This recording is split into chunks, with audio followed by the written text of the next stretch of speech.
Nima uchun investitsiya qilish kerak degan savol mavjud. Ya'ni investitsiyadan qilish maqsadlari bir qancha hisoblanadi. Birinchisi bu inflyatsiyadan himoya, ya'ni iqtisodiyotdagi pulning qadrsizlanishi, ya'ni bir qanaqadir mahsulot yoki pulingiz uzoq vaqt turadigan bo'lsa, u albatta inflyatsiyaga uchraydi, ya'ni uni qadri vaqt sayin pasayib boradi. Ya'ni birinchisi bu investitsiyadan himoya.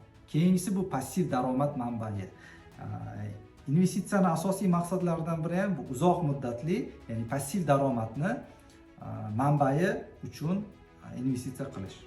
Keyingisi bu moliyaviy mustaqillik. Albatta hammani eng yuqori maqsadlardan biri bu moliyaviy mustaqillikka, moliyaviy erkinlikka erishish uchun ham albatta investitsiya qilish zarur va oxirgisi bu sizning kelajagingiz uchun harakat hisoblanadi.